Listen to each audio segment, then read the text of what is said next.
कार्तिक मास के शुक्ल पक्ष की प्रवदनी एकादशी का महात्म्य। शांताकारं भुजगशयनं पद्मनाभं सुरेशं विश्वाधारं गगनसदृशं मेघवर्णं शुभांगं लक्ष्मीकान्तं कमलनयनं योगिविद्यानगम्यं वन्दे विष्णुं भावहरं सर्वलोकैकनाथम्।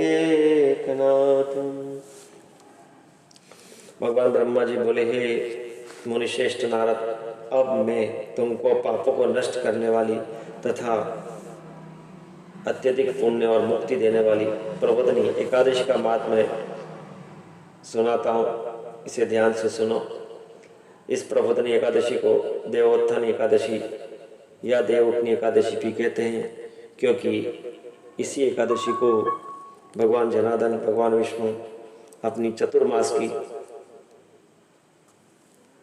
निद्रा को त्याग करके पुनः जागृत अवस्था में आते हैं। इस एकादशी को जो व्रती संध्या को भोजन करते हैं वह एक जन्म के, जो व्रती रात्रि में भोजन करते हैं वे 2 जन्म के, तथा जो व्रती पूरे दिन उपवास रख करके रात्रि जागरण करते हैं वे 7 जन्म के पाप से मुक्त हो जाया करते हैं। हे नारद, अनेक पूर्व जन्म के किए हुए बुरे कर्मों को यह प्रबोधनी एकादशी का व्रत क्षण भर में नष्ट कर दिया करता है। समस्त तीर्थों में तथा गौ, स्वर्ण, भूमि आदि के दान का फल मात्र कार्तिक मास के शुक्ल पक्ष की प्रबोधनी एकादशी के व्रत के करने से प्राप्त होता है।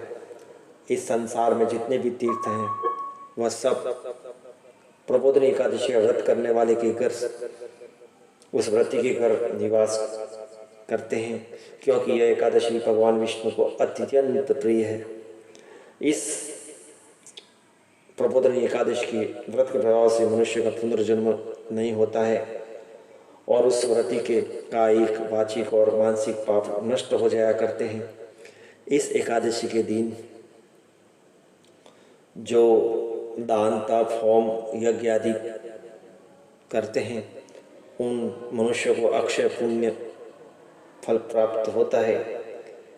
इस प्रकार जब ब्रह्मा जी के मुखारविंद नारद जी ने सुना तो नारद जी बोले, हे ब्रह्मा जी, अब आप मुझे एकादशी के व्रत के विधान को कहिए। ब्रह्मा जी बोले, हे नारद, इस प्रबोधनी एकादशी के दिन मनुष्य को ब्रह्म मुहूर्त में उठना चाहिए और नदी, तालाब, कुआं आदि पर जाकर के स्नान करना चाहिए और पूरे दिन व्रत कर रखना चाहिए और भगवान जनार्दन, भगवान विष्णु से यह प्रार्थना करनी चाहिए कि हे भगवान, आज मैं निराहार रहूँगा और दूसरे दिन द्वादशी को भोजन करूँगा, तब तक मेरे शरीर की रक्षा करना।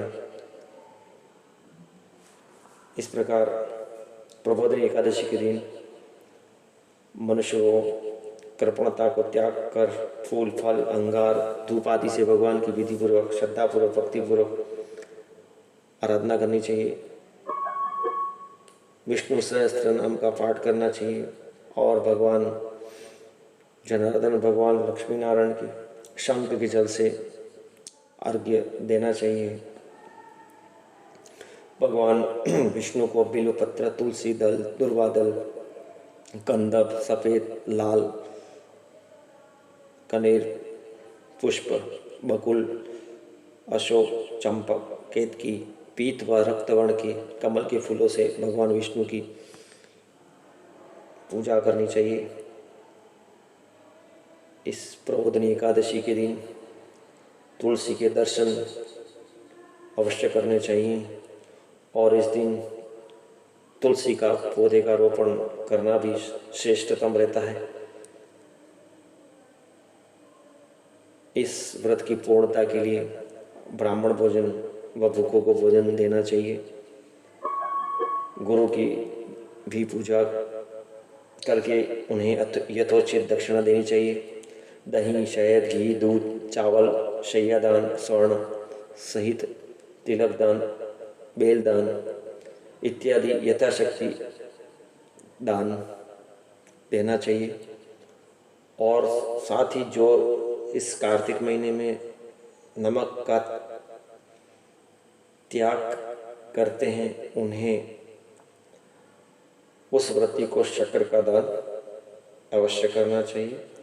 प्रबोधिनी एकादशी का विधिपूर्वक व्रत दान आदि करने से मनुष्य को इस लोक तथा परलोक में अत्यंत सुख मिलता है। अस्तु।